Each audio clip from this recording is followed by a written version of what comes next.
Assalamualaikum warahmatullahi wabarakatuh. Perkenalkan, nama saya Salma Febrianti dengan NIM 12220808092 dari Prodi Pendidikan Kimia kelas 5B. Di sini saya akan mempresentasikan hasil analisis jurnal saya yang berjudul Fruit and Vegetable Peels as Efficient Renewable Absorbent for Removal of Pollutant from Water, a Research Experience for General Chemistry Student. Jurnal ini berasal dari Journal of Chemical Education dengan tahun terbit 2018, volume 95, nomor 8.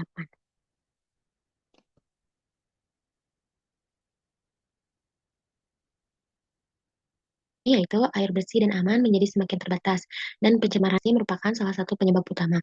Pendekatan melibatkan bahan kimia sintetis dan teknologi mahal.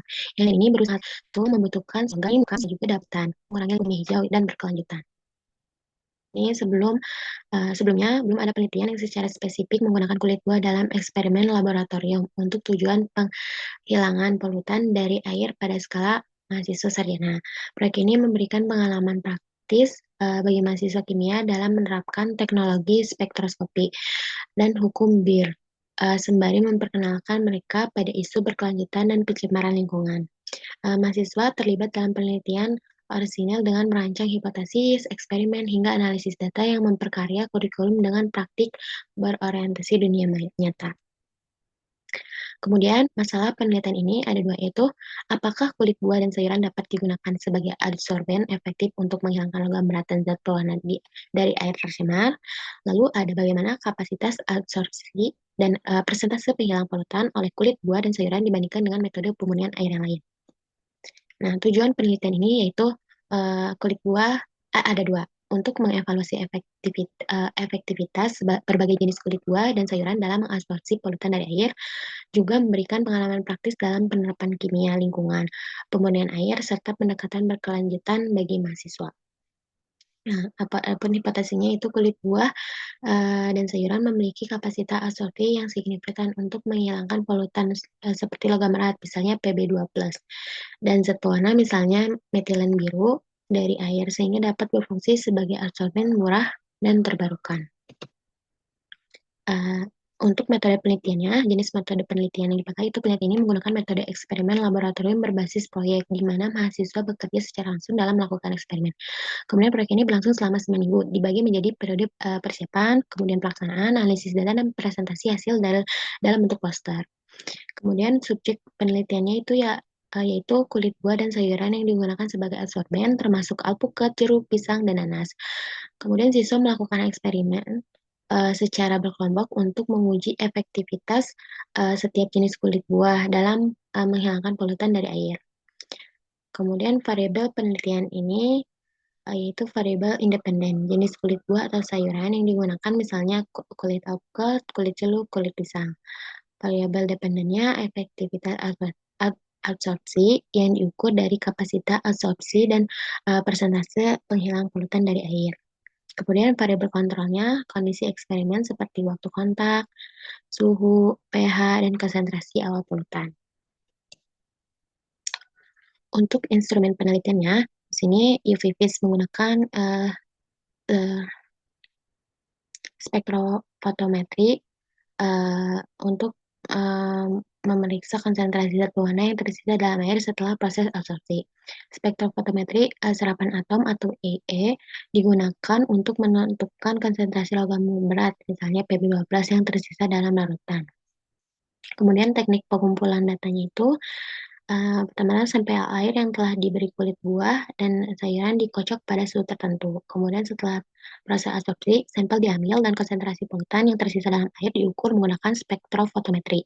Setiap percobaan diulang dengan variasi parameter untuk mendapatkan hasil yang lebih valid. Teknik analisis datanya. Dalam penelitian ini, teknik analisis data yang digunakan melibatkan beberapa langkah untuk menentukan efektivitas kulit buah dan sayuran sebagai absorben, yaitu mengukur kapasitas absorpsi dan presentasi penghilang polutan. Nah, ini ada penjelasannya dalam setiap langkah dalam analisis data. Yang pertama itu pengukuran konsentrasi polutan menggunakan hukum Bir. Hukum Bir digunakan untuk menentukan konsentrasi polutan yang tersisa dalam larutan setelah proses absorpsi. Dalam hukum ini, absorbansi larutan pada panjang gelombang tertentu dibanding lurus dengan konsentrasi larutan tersebut. Di bawah ini ada contoh. Lalu, dalam penelitian ini, spektrofotometer UV vis digunakan untuk mengukur absorbansi pada panjang gelombang spesifik dari polutan, seperti logam berat Pb, dan zat pewarna seperti metilen biru, baik sebelum dan sesudah kontak dengan absorben, yaitu kulit buah. Untuk analisis kuantitatifnya, grafik kalibrasi disiapkan terlebih dahulu dengan membuat larutan standar dan konsentrasi yang sudah diketahui. Kemudian absorbansi dari larutan standar ini diukur untuk mendapatkan grafik linear yang menghubungkan absorbansi dengan konsentrasi. Grafik ini akan digunakan sebagai acuan untuk menentukan konsentrasi polutan dalam sampel eksperimental berdasarkan absorbansi yang terukur. Hasil penelitiannya. Nah, hasil penelitian yang sudah dilakukan ini, kulit buah dan sayuran menunjukkan kapasitas absorpsi yang berbeda-beda terhadap logam berat dan zat pewarna dalam air. Sebagai contoh, kulit pisang memiliki kapasitas tinggi dalam mengabsorpsi zat pewarna, sementara kulit jeruk lebih efektif dalam menghilangkan logam berat. Hasil menunjukkan bahwa kapasitas absorpsi dan persentase penghilang polutan beragam tergantung jenis kulit dan kondisi eksperimen, seperti waktu kontak dan pH. Untuk pembahasannya, efektivitas kulit buah sebagai absorben dikaitkan dengan komposisi kimianya, seperti adanya lignin, selulosa, dan senyawa fenolik yang dapat berkaitan dengan polutan. Studi ini mendukung pendekatan kimia hijau, di mana bahan limbah dari buah dan sayuran dapat dimanfaatkan untuk pengolahan air yang ramah lingkungan. Metode ini memiliki potensi untuk diterapkan secara luas karena bahan yang digunakan murah dan tersedia.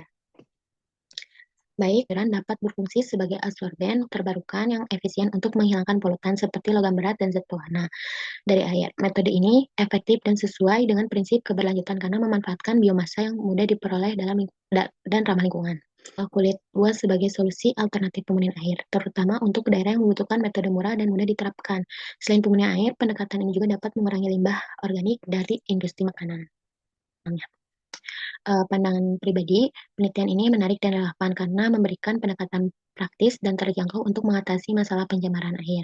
Proyek ini memadukan pendidikan kimia dengan isu-isu keberlanjutan, memberikan pengalaman langsung kepada mahasiswa untuk belajar dan berkontribusi terhadap solusi masalah lingkungan. Kemanfaatan untuk penelitian pribadi.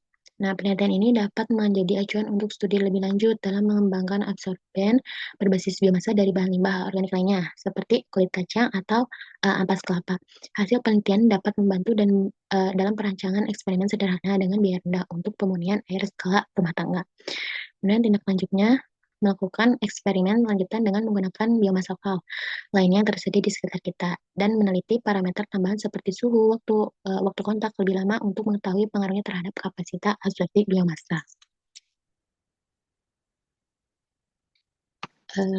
Cukup sekian yang dapat saya jelaskan. Mohon maaf bila ada kesalahan dan kekurangannya. Wassalamualaikum warahmatullahi wabarakatuh.